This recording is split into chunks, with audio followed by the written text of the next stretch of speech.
নমস্কাৰ বন্ধুসকল, মুক্তিৰ প্ৰয়াস ইউটিউব চেনেলটোলৈ পুনৰ এবাৰ আপোনালোকক স্বাগতম জনাই আজিৰ ভিডিঅ'টোত আলোচনা কৰিবলৈ ওলাইছোঁ এইবাৰ অনুষ্ঠিত হ'ব লগা আসাম টেট পৰীক্ষা 2021ৰ বাবে পেপাৰ 1 অসমীয়া বিষয়ৰ অন্তৰ্গত মাতৃভাষা শিক্ষণৰ উদ্দেশ্য আৰু লক্ষ্য তথা ভাষা শিক্ষণৰ মূল 4টা কৌশল যেনে শ্ৰৱণ, কথন, পঠন আৰু লিখন সম্পৰ্কে 15টি সম্ভাৱ্য প্ৰশ্নোত্তৰ।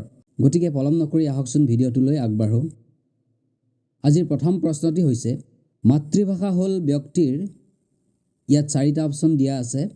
অপশ্যন এ প্ৰথম ভাষা, বি দ্বিতীয় ভাষা, চি ঘৰুৱা ভাষা আৰু ডি উপভাষা। ইয়াৰ শুদ্ধ উত্তৰটো হৈছে অপশ্যন এ প্ৰথম ভাষা, অৰ্থাৎ মাতৃভাষা হ'ল ব্যক্তিৰ প্ৰথম ভাষা। পৰৱৰ্তী প্ৰশ্ন, মাতৃভাষা শিক্ষণৰ উদ্দেশ্য হৈছে অপশ্যন এ মাতৃভাষা শিক্ষণৰ 4টা কৌশল শ্ৰৱণ, কথন, পঠন আৰু লিখনৰ দক্ষতা অৰ্জন কৰা, বি মাতৃভাষা মাধ্যমৰ বিদ্যালয়ৰ বাবে শিক্ষক প্ৰস্তুত কৰা, চি অসমত অসমীয়া ভাষাৰ প্ৰচলন কৰা আৰু ডি অসমীয়া সাহিত্যিক প্ৰস্তুত কৰা। ইয়াৰ শুদ্ধ উত্তৰটো হৈছে অপশ্যন এ মাতৃভাষা শিক্ষণৰ 4টা কৌশল শ্ৰৱণ, কথন, পঠন আৰু লিখনৰ দক্ষতা অৰ্জন কৰা।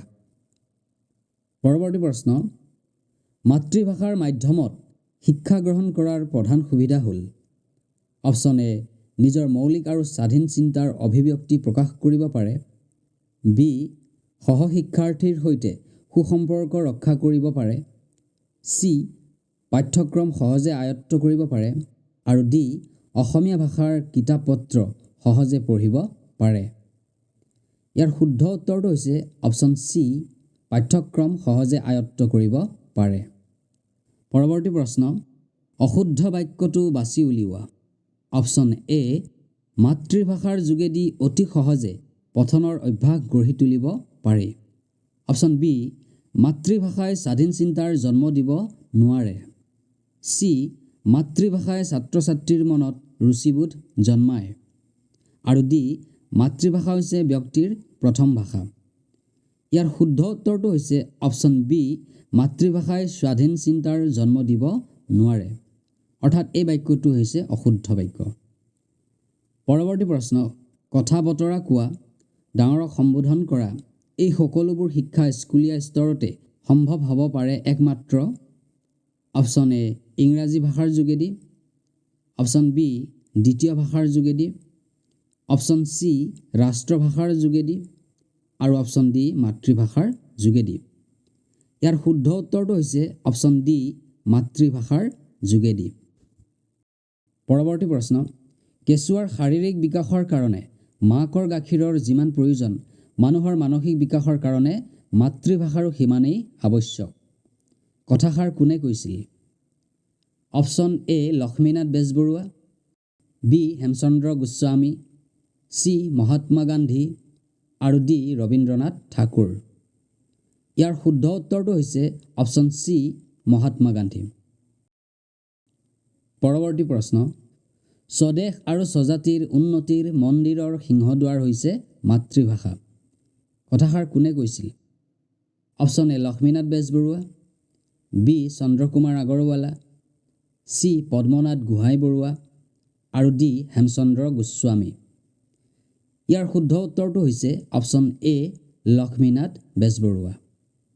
পৰৱৰ্তী প্ৰশ্ন, শিশুৰ প্ৰাথমিক শিক্ষাত মাতৃভাষা অত্যন্ত গুৰুত্বপূৰ্ণ কাৰণ অপশ্যন এ শিশুৰ চিন্তা আৰু কল্পনা শক্তিৰ বিকাশত সহায় কৰে, বি সামাজিক জীৱনৰ বিকাশৰ বাবে মাতৃভাষা অপৰিহাৰ্য, চি মাতৃভাষাৰ যোগেদি শিশুৰ সংস্কৃতিৰ লগত সম্পৰ্ক ঘটে আৰু অপশ্যন ডি ওপৰৰ আটাইকেইটা শুদ্ধ।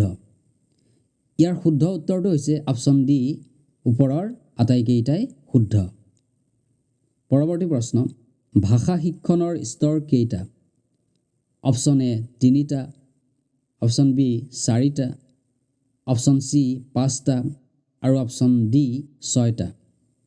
ইয়াৰ শুদ্ধ উত্তৰটো হৈছে অপশ্যন বি 4টা। পৰৱৰ্তী প্ৰশ্ন, ভাষা আহৰণৰ শুদ্ধ ক্ৰমটো হ'ল অপশ্যন এ শ্ৰৱণ, কথন, লিখন, পঠন, অপশ্যন বি শ্ৰৱণ কথন পঠন লিখন, অপশ্যন চি কথন শ্ৰৱণ পঠন লিখন আৰু অপশ্যন ডি শ্ৰৱণ পঠন কথন লিখন। ইয়াৰ শুদ্ধ উত্তৰটো হৈছে অপশ্যন বি শ্ৰৱণ কথন পঠন লিখন। পৰৱৰ্তী প্ৰশ্ন, সক্ৰিয় আৰু প্ৰকাশাত্মক কৌশল হিচাপে কোন দুটা কৌশলক জনা যায়? অপশ্যন এ কথন আৰু লিখন, অপশ্যন বি শ্ৰৱণ আৰু পঠন, অপশ্যন চি কথন আৰু শ্ৰৱণ আৰু অপশ্যন ডি পঠন আৰু লিখন। ইয়াৰ শুদ্ধ উত্তৰটো হৈছে অপশ্যন এ কথন আৰু লিখন। পৰৱৰ্তী প্ৰশ্ন, শ্ৰৱণ আৰু পঠন কৌশলক আৰু কি বুলি জনা যায়? অপশ্যন এ সক্ৰিয় আৰু প্ৰকাশাত্মক, অপশ্যন বি সক্ৰিয় আৰু গ্ৰহণাত্মক, অপশ্যন চি নিষ্ক্ৰিয় আৰু গ্ৰহণাত্মক আৰু অপশ্যন ডি গ্ৰহণাত্মক আৰু প্ৰকাশাত্মক। ইয়াৰ শুদ্ধ উত্তৰটো হৈছে অপশ্যন চি নিষ্ক্ৰিয় আৰু গ্ৰহণাত্মক। পৰৱৰ্তী প্ৰশ্ন, নীৰৱ পঠন। অপশ্যন এ শুদ্ধ উচ্চাৰণ, শ্বাসাঘাত, সুৰ, সুৰলহৰ, বাক্যৰ লয় আৰু স্বৰ বৈচিত্ৰ্য অনুসৰি পঠন কৰা, অপশ্যন বি যতি, বিৰাম, ছেদ, চিহ্ন আৰু অৰ্থবহ শব্দৰ প্ৰতি যথাযথ গুৰুত্ব দি পঢ়া, অপশ্যন চি অৰ্থবোধসহ প্ৰয়োজনীয় আৱেগ দি পঢ়া আৰু অপশ্যন ডি ওপৰৰ এটাও নহয়।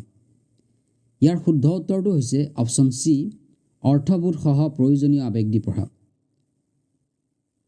পৰৱৰ্তী প্ৰশ্ন, শিশুৰ মানসিক বিকাশৰ প্ৰধান অৱলম্বন হ'ল? অপশ্যন এ মাতৃভাষা, বি দ্বিতীয় ভাষা, চি ফৰাচী ভাষা আৰু অপশ্যন ডি ওপৰৰ এটাও নহয়। ইয়াৰ শুদ্ধ উত্তৰটো হৈছে অপশ্যন এ মাতৃভাষা। পৰৱৰ্তী প্ৰশ্ন তথা অন্তিম প্ৰশ্নটো হৈছে, ভাষা শিক্ষণৰ 4টা স্তৰৰ সফলতা আনিব পৰাৰ মূলতে হ'ল? অপশ্যন এ অভিভাৱক, অপশ্যন বি শিক্ষক, অপশ্যন চি ছাত্ৰ ছাত্ৰী আৰু অপশ্যন ডি ওপৰৰ এটাও নহয়। ইয়াৰ শুদ্ধ উত্তৰটো হৈছে অপশ্যন বি শিক্ষক। অৰ্থাৎ ভাষা শিক্ষণৰ 4টা স্তৰৰ সফলতা আনিব পৰাৰ মূলতেই হ'ল শিক্ষক। বন্ধুসকল, আজিৰ ভিডিঅ'টোত ইমানেই আছিল। যদি ভিডিঅ'টো উপভোগ কৰি আপোনালোকে কিঞ্চিত পৰিমাণে হ'লেও উপকৃত হৈছে বুলি ভাবিছে, তেতিয়াহ'লে ভিডিঅ'টো লাইক, কমেণ্ট আৰু শ্বেয়াৰ কৰিব। লগতে মোৰ চেনেলটোলৈ যদি প্ৰথমবাৰৰ বাবে আহিছে, তেতিয়াহ'লে চেনেলটো ছাবস্ক্ৰাইব কৰিব আৰু লগতে থকা বেল আইকনটো প্ৰেছ কৰি দিব। আপোনালোকৰ গঠনমূলক দিহা পৰামৰ্শই মোক এনেকুৱা ধৰণৰ ভিডিঅ' বনাই যাবলৈ উৎসাহ যোগাব। ধন্যবাদ।